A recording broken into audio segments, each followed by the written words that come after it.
sudah ditetapkan oleh Allah, gak usah tawar-tawaran lagi. Mak bodoh lagi kula ben sampean ajar kita fikih, pas ajar tuana bojong. Ustaz, pola beda bojong si bisa 5 kali langsung sekaligus. Bojong apa ke? Iya sehari patah bojong biar wah. Oh, beda. Bodoh selebih nyaman, tahu sah bojong. Apa Pak? Bojong lagi. Udah gampang. Mau sholat di belakang imam atau disolatin depan imam? Hah? Di depan imam? Depan imam. Pak, mending sholat di belakang imam atau disolati depan imam? Marah bele Pak. Kalau disolati di depan imam, sampean tidak perlu takbir. Len nerima bersih, boy. Bu. Mulai besok, nih subuh nih, subuh mungkin nih. Cekei rakana sampean. Bahasa Madura saya agak kasar, cekei rakana sampean. Panggil apa sama suami? Hah? Ayang. Marah apa kana? Memang ayang depan dena. Ayang nyampe sini juga ya. Oh, kalau saya di rumah panggilannya lebih mesra, Bu. Serius, Pak. Saya menikahi perempuan Jawa Barat 25 tahun lalu. Sampai hari ini panggilan saya dengan istri nggak berubah, Ustaz Abdul Hadi. Bisa ditiru. Menjelang subuh jam 3 saya mohon maaf, saya peluk dari belakang. Saya bilang, cantik, bangun cantik. Ini baca ini, centang bini, ini pakai kisah tampuruan. Ya serius. Bisa Ustaz? Istri saya tersenyum balik ke belakang, apa ganteng. Serius Bu. Kenapa saya sampaikan seperti itu? Suami-suami tak tahu diri. Suami-suami yang baik. Pak. Coba Pak. Mun lambe ngolok sayang Pak Kun. Mun lambe ngolok sayang Pak Kun. Ketika Tuan Marnawi Pak Kun Pak. Pak Kades masih panggil istrinya. Panggilan apa sama istri?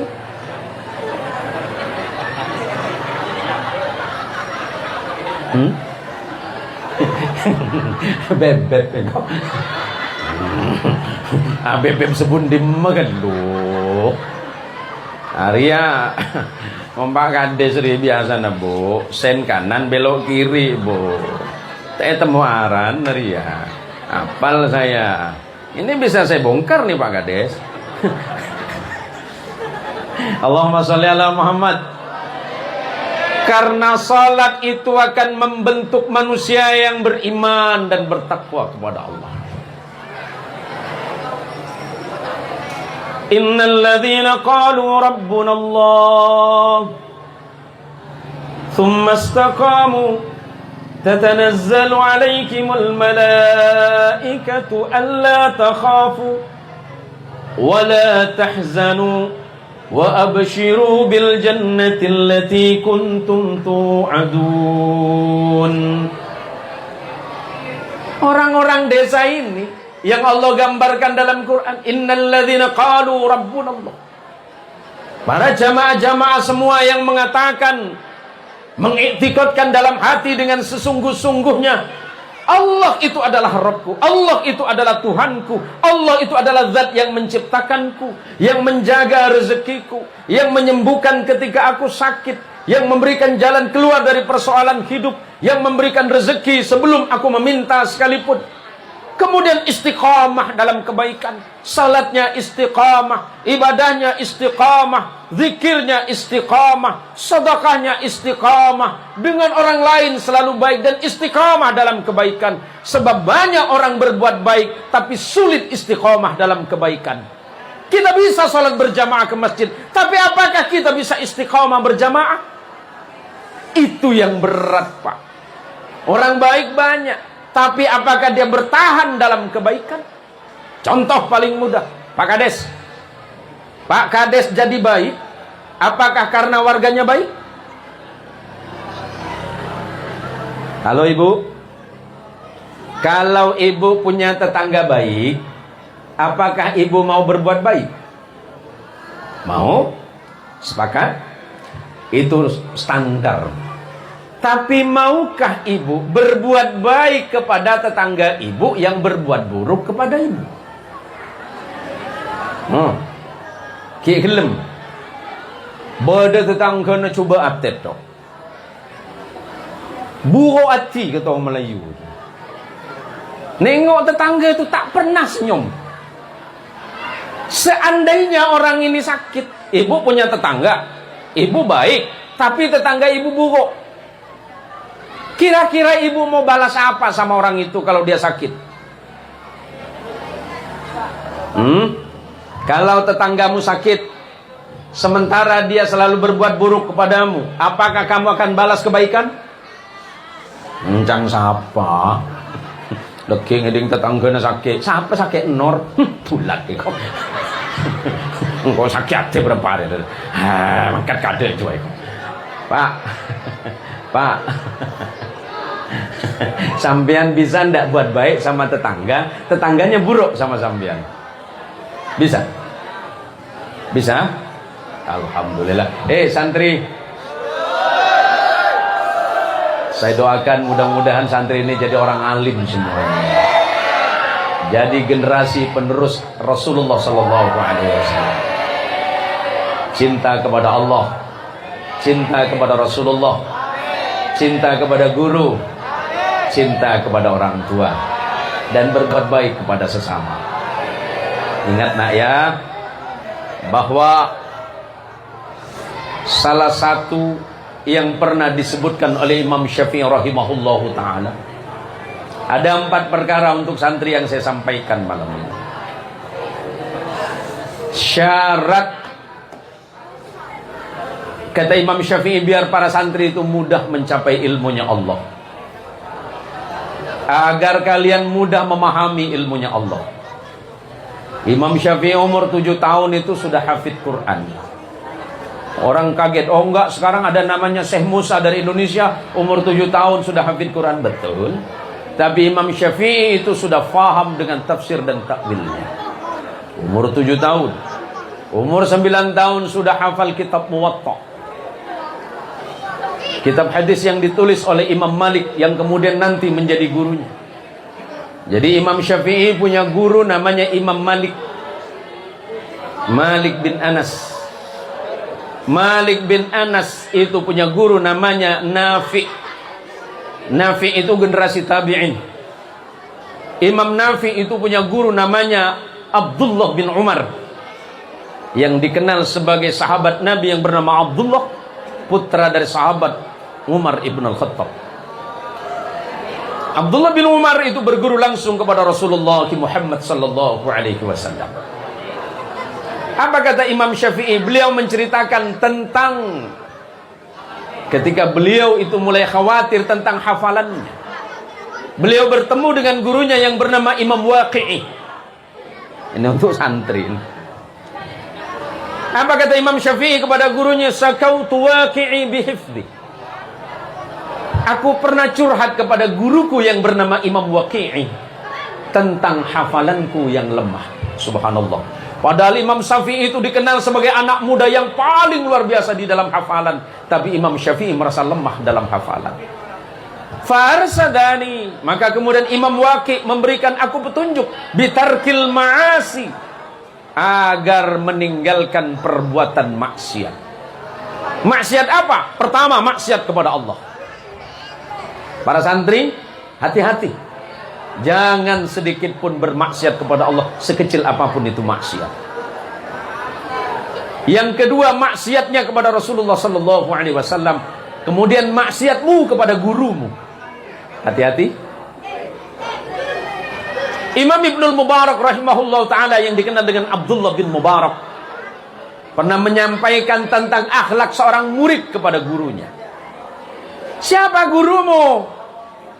Apa yang disampaikan oleh sahabat Ali bin Abi Thalib, "Man 'allamani harfan kuntu lahu 'abdan." Barang siapa yang mengajari aku satu huruf saja, maka aku layak menjadi hamba sahaya bagi dirinya. Siapa gurumu? Yang pernah mengajarkanmu alif ba ta tha jim, itu adalah juga gurumu. Tambah gurumu yang mengajarkan alif di musalla dan di masjid, mungkin hari ini kalian belum bisa membaca apapun. Maka tinggalkan perilaku yang buruk, tinggalkan maksiat hatimu kepada gurumu.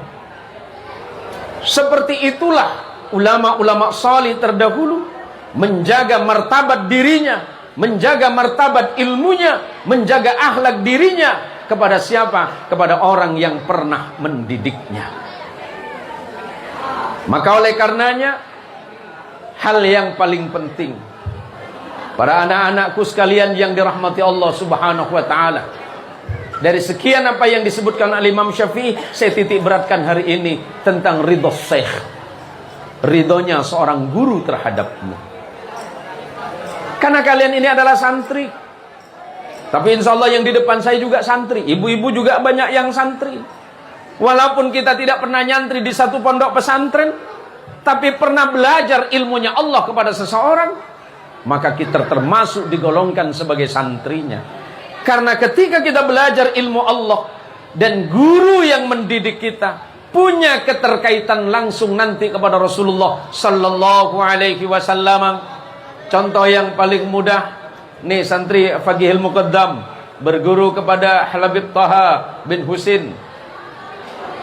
Habib Taha kemudian nanti berguru termasuk beberapa di antaranya yang ada di Bangil ya. Kemudian selepas itu kemudian ke Tarim. Nanti keterkaitan gurunya kepada gurunya sampai nanti kepada Rasulullah Muhammad sallallahu alaihi wasallam. Ini saya ingatkan kepada santri, jangan pernah berputus asa di dalam belajar. Sebagai tips dari saya, ini untuk santri, biar mudah belajar dan menghafalkan pelajaran, cara paling mudah dari saya, jangan tinggalkan wudhu. Ini untuk santri ya, ibu-ibu yang punya anak, saya tidak bermaksud apa-apa. Kalau saya mencontohkan yang lain pasti lebih dahsyat. Saya hingga hari ini setiap hari minimal wudhu itu 15 kali. Kalau ada orang nanya, Ustaz, gimana cara Ustaz menjaga bacaan dan hafalan? Enggak, saya enggak punya amalan apapun. Saya cuma seneng wudhu. Satu hari saya bisa 15 kali. Batal wudhu lagi. Ini asisten saya dua ini, kalau saya jalan keluar kota ngelihat masjid, mereka udah ngeri-ngeri. Kamu apa? Nyari masjid. Anu apa bang? Wudhu. Tak ada Pak Kades. Ambu ke masjid. Ada Pak Kades cukup mie.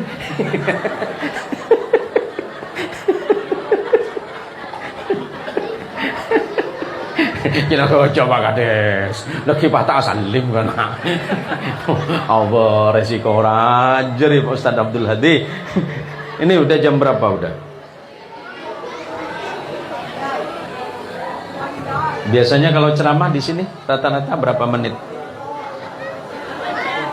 1 jam ya. Ya. Saya nanti saya kasih bonus 1 menit. Bu, nanti jangan lupa doakan anaknya jadi anak solih ya. Sebab kalau anaknya solih, ibu beruntung. Kalau anaknya cuma pinter, belum tentu beruntung Pak. Kalau anak pinter, cuma pinter, apalagi cuma pinter cari duit orang tua, belum tentu beruntung. Saya kasih contoh yang paling mudah Pak. Sekitar 3 tahun yang lalu ada orang pintar di Pontianak, saya nggak perlu sebut namanya. Orang pintar. Ya, secara akademik beliau itu adalah seorang profesor. Anak-anaknya 3 ini seorang doktor. Gelarnya, rata-rata gelarnya doktor. Tapi anak-anaknya itu mungkin dari kecil sulit untuk dididik agama. Ketika bapaknya meninggal, nggak ada yang nyolatin Pak. Nunggu siapa? Nunggu ustadz. Padahal yang paling layak nyolatin orang tua ketika meninggal itu siapa? Anaknya. Bukan tetanggamu, bukan Ustadz Abdul Hadi yang layak jadi imam salat ketika orang tua meninggal. Waktu nak emak benembu depan ke umur, ceki ngantos Ustadz Abdul Hadi sengimam enak. Paling ngaki kanan, pesera potrana. Oh si fulan maju. Karena anak ini lebih berhak untuk mengimami salat ketika orang tuanya wafat. Kalau anak salih, orang tua beruntung, Pak. Bukan beruntung secara materi, tapi beruntung kebaikan dari sisi Allah. Orang tua meninggal, tapi meninggalkan anak pintar yang belum tentu jadi anak salih. Jangankan mendoakan tiap waktu, mungkin berziarah kubur nunggu setahun sekali. Mungkin kan nunggu lebaran, benih kan entar matu akin emak ken kebetulan mole. Tapi kalau anak salih dididik oleh ustadz dan kiai di madrasah, di masjid dan musalla, anak diingetin, nak, bila masa bapak kau, mak kau nanti wafat berkalang tanah, doakan mereka, sebab doamu yang menjadi jaminan dari Allah bahwa mereka akan diampuni dosanya. Kalau anak salih, kalau anak pinter, belum tentu. Jadi itu yang membuat saya sedih. Saya tanya dengan jamaah, kemana anaknya? Ada Ustaz. Mana? Itu. Loh, kok nggak ngimamin? Jangankan ngimamin, sholat saja mereka nggak mau, Ustaz. Apa persoalannya? Karena dari kecil tidak ditanamkan nilai-nilai agama yang baik, tidak dididik dengan baik, sebagaimana didikan para ulama-ulama salih, didikan orang-orang tua terdahulu yang salih, bagaimana mendidik anaknya.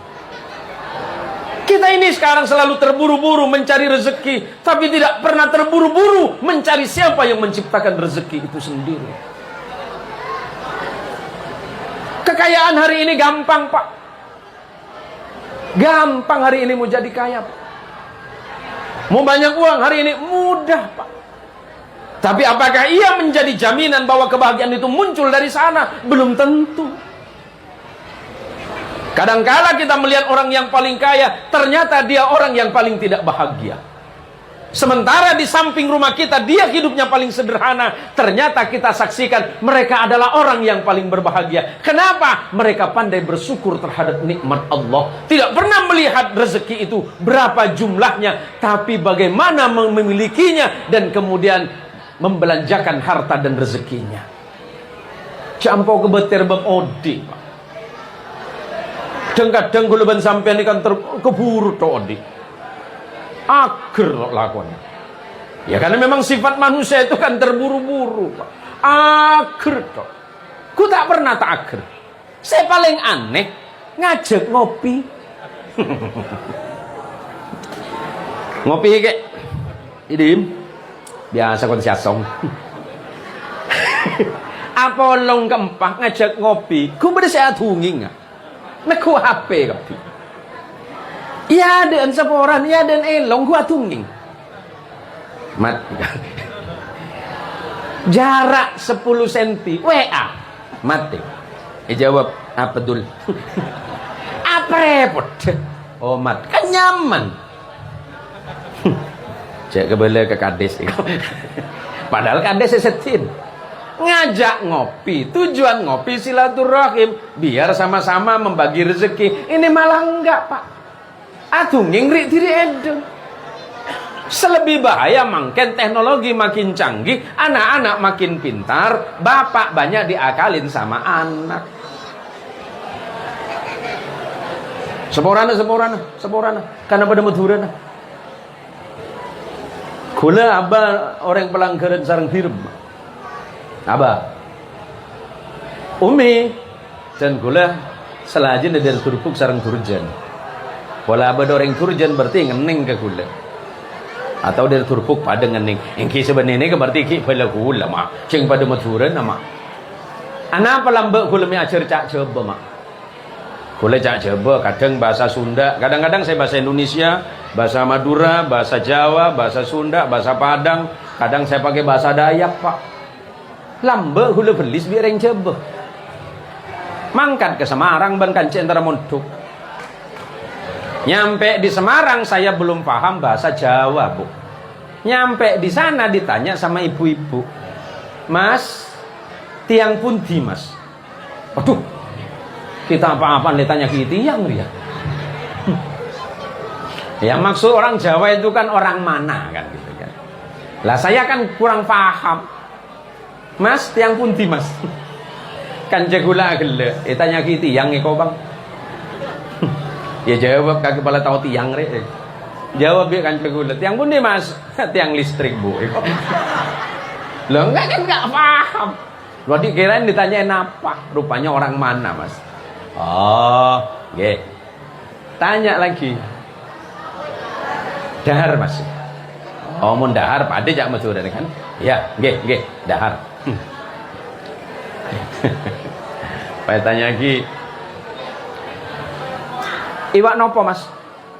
Apa itu? Iwak itu. Iwak nopo, Mas? Tanya, iwak itu apa, Bu?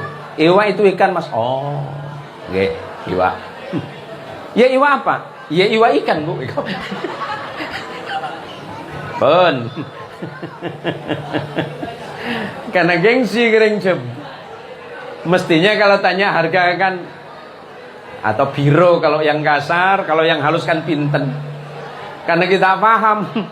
Kan jago bahannya. Berapa, Bu? Pawar keluar berapa? Marga noreng tajer. Itu mau noreng tajer nih ke masalah, supaya tak ada masalah ngereng. Dan kadang gue ben sampean bebejeng pun tahun nih, Pak. Cuma aja gengsi. Adanya Ustaz Abdul Hadi. Ustaz Abdul Hadi kan alumni Nurul Khalil. Nurul Khalil Bengkalan nggih, engke Bengkalan. Berarti santri ki Zubair Muntasar rahimahullah. Nah, kalau orang itu sudah punya ilmu, termasuk malam ini kaitannya ada haul almarhum, anaknya kan enak mendoakan. Ada almarhum Suri bin Dulamah, kemudian Arsinab binti Aryan, Muhammad Ridho bin Mahmudi. Semoga Allah merahmati beliau semuanya ala hadhihi niyah wa likulli niyatin salihah bijahin Nabil Mustafa Rasulillah Muhammadin sallallahu alaihi wasallam. Al-Fatihah. A'udzu billahi minasyaitonir rajim. Bismillahirrahmanirrahim. Alhamdulillahirabbil alamin. Arrahmanir rahim. Maliki yaumiddin. Iyyaka na'budu wa iyyaka nasta'in. Ihdinas siratal mustaqim. Siratal ladzina an'amta 'alaihim ghairil maghdubi 'alaihim waladdallin. Amin. Allahumma shalli ala Muhammad.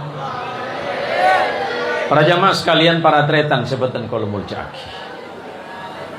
Oleh karenanya, kembali lagi kepada niatan kita malam ini, mengingatkan kembali betapa pentingnya salat kita kepada Allah, yang akan menjadi bekal bagi kita nanti ketika menghadap kepada Allah.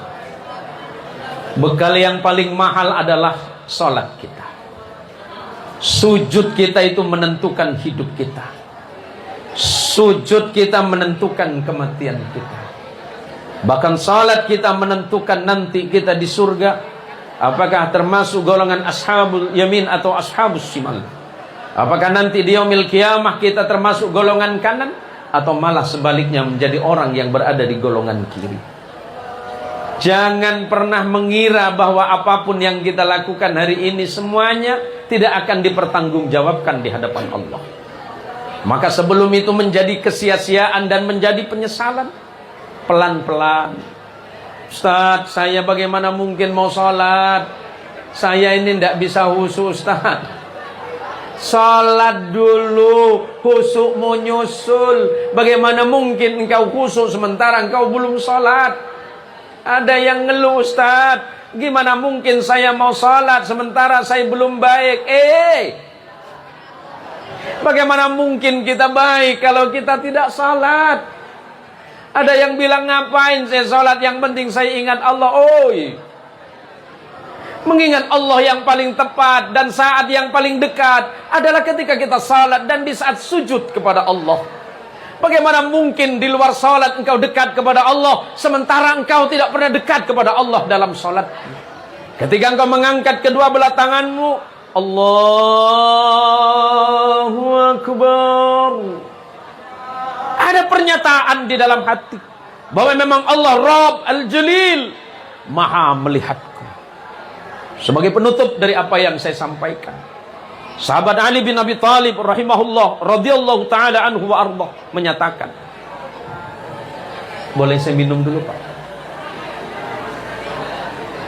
Bapak saya beri kopi begitu. Karena beri engkote tak baca bicara man Ustaz. Allahumma shalli ala Muhammad.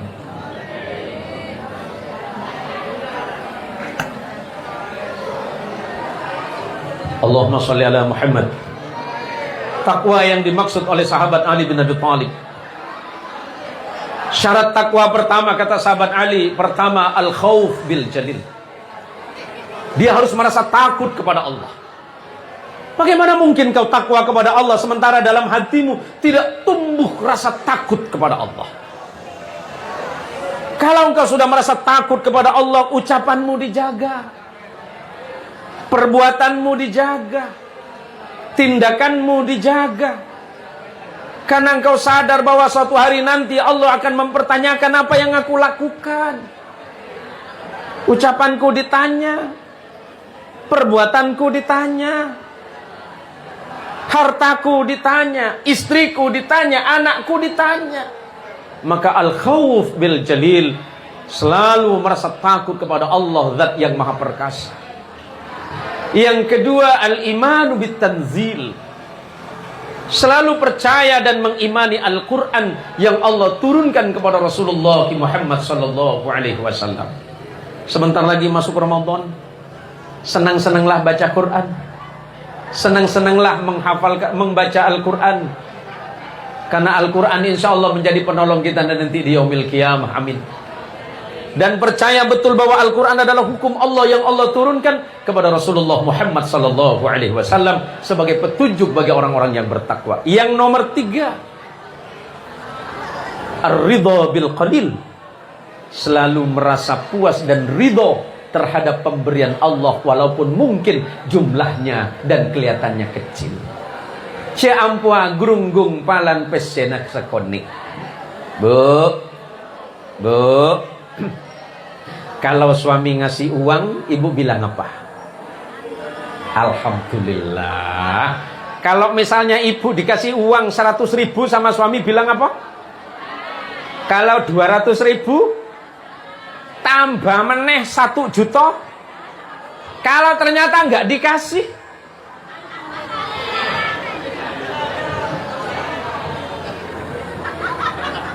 saya masih ngucap alhamdulillah. Macam tak pati percaya saya. Ridho bil qalil, puas dan ridho terhadap pemberian Allah walaupun sekali. Aduh ya, kok batang gaji cek kene dengan dul mijek raja nah. Enggak usah. Tak kau dinadul tadi masalah. Kebeli selot misalnya dul. Ya tanya lagi ke mat dul. Tak kau din mat ibadah. Din. Dia gituin. Oh sih. Seporan. Ar-ridha bil qalil, puas ben senang. Alhamdulillah ya Allah, make sekone ya Allah, sepenting penikah barokah. Nikah. Se nomor 4. Dabuna Sayyidina Ali wa isti'dadun birrahil, mempersiapkan diri menghadapi kematiannya. Senang tidak senang, suka tidak suka, esok lusa kita pasti akan pulang menghadap kepada Allah. Hari ini kita mendoakan, besok didoakan. Kemarin kita mentahlilkan saudara dan tetangga, esok lusa giliran kita yang didoakan oleh tetangga. Rasanya baru seminggu yang lalu kita duduk dengan tetangga, bercerita dan bersenda gurau. Tetapi ternyata pada minggu yang ketiga, giliran kita yang dibawa ke kuburan. Jadilah hamba Allah yang baik, bersikaplah baik kepada sesama, jaga perbuatan kita, jaga sana kulaban sampian, jaga tetengkan kulaban sampian, jaga ahlak kulaban sampian. Cek sampai kulaban sampean seteja mate dalam keadaan tak ngibe iman dak Gusti Allah. Tapi berdoalah kepada Allah, Allahumma khtim lana bi husnil khatimah. Ya Allah, matikan kami dalam keadaan husnul khatimah. Mati dalam keadaan membaca la ilaha illallah Muhammadur Rasulullah. La ilaha illallah Muhammadur Rasulullah. La ilaha illallah Muhammadur Rasulullah. Mudah-mudahan ibu-ibu jadi orang yang dermawan. Andi rezeki cerai-cerai, andi teeren bagi ke tetangga. Punya apapun yang bisa dibagi-bagi. Sedekah jangan nunggu kaya, sebab kalau kaya kamu pasti pelit. Contoh paling mudah sebagai penutup 1 jam ya. Pak Kades, saya ajarin matematika paling mudah. Kalau 10.000 bagi 2 berapa? 5.000. Pak Kades masih mau sedekah ke musola? Mau. Kalau 5.000. Kalau 100.000 bagi 2? 50. Masih mau berbagi? Masih. Kalau 1 juta bagi 2? Masih mau sedekah? Aduh, macam cia aja pernah.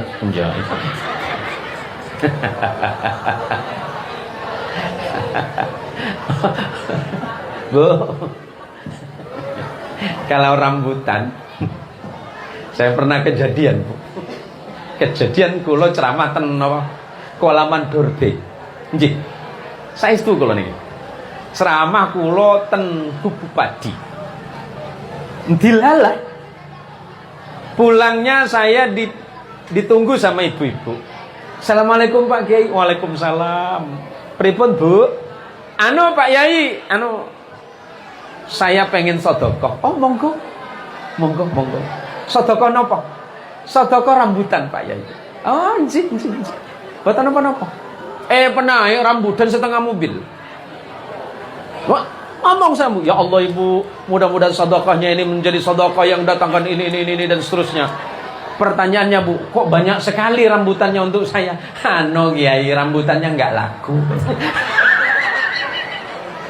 Betul lah. Saya aja seneng sing ngene ngaki. Romanekin rambutan tak baju saya ke sedekah. Cobalah Drian. Ini apa ada tetangga sedekah Drian? Pak Kades tak ngebele musim durian. Kula tanya, Pak Kades, ini kampung durian kan? Iya Pak Kiai. Duriannya mana? Wah, ada di sini. Ada. Tapi kan di kota, jauh itu. Kalau Pak Kades itu baik, tinggal telepon saya. Nganu Pak Ustaz, saniki musim durian toh? Onji. Monggo. Sampean anu ya? Sampean seneng durian? Oh, seneng Pak Kades. Ayo. Kalau saya ini aja Pak Kades yang murah enggak? Sedekah harus yang mahal. Maksudnya Pak Kades, ambil yang paling mahal. Itu baru begini. Musim durian tak ngebele. Enggak, kerja nih Pak Kades. Kan kerja nih Pak Kades. Bu, yuk mari setelah ini kita makin rajin dan giat ibadah kepada Gusti Allah sebagai bekal kulo kali panjenengan sedanten menghadap Gusti Allah Subhanahu wa taala. Gak usah khawatir soal rezekimu, sebab janji Allah, man 'amila salihan min dzakarin aw untha wa huwa mu'minun falanuhyiyannahu hayatan thayyibah. Pasera orang laki bini si amal soleh bejeng ijaga, ibadah ijaga, pasane ijaga, akhlak ijaga ada orang lain. Bi Allah ijamin odiin saya. Tapi orang si tainga ke Allah, wa man a'rada an dzikri fa inna lahu ma'isyatan dongka. wa nashuruhu yawmal qiyamati a'ma wa qala rabbi lima hasyartani a'ma wa qad kuntu basira qala kadzalika atatka ayatuna fanasitaha wa kadzalikal yawma tunsa.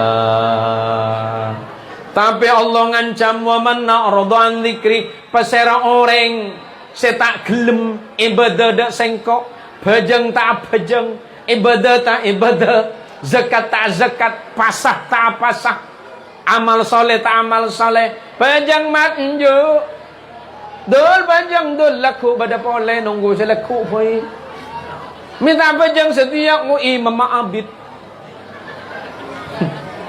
mun selaku lekas siapa Imam Madullah? Oh, mun bajeng kecepatan 360 km per jam. Mun bajeng Ahmad Abid. Takbir boy lanceng segemi meter.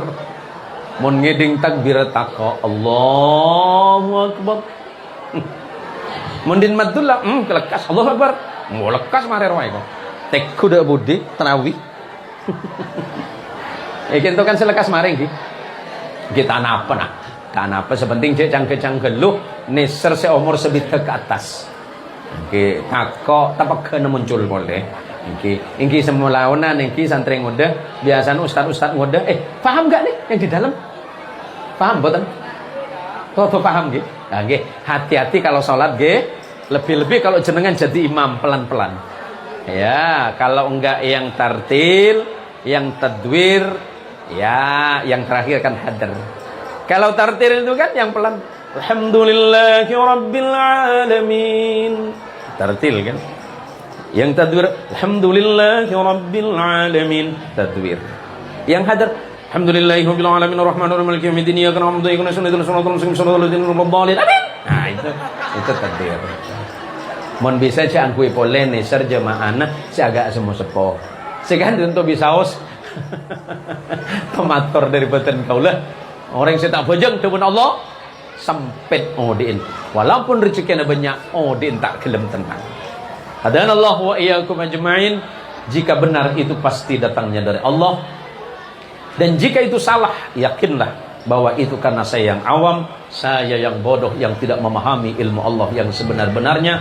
Terima kasih atas segala perhatian langkong-langkong dak selera ipon Kiai Abdul Hamid konco lawas kulo, kemudian Habib Segaf yang juga hadir, serta para kiai-kiai, para imam-imam, serta guru-guru ngaji yang saya muliakan, ibu-ibu yang sudah hadir malam ini.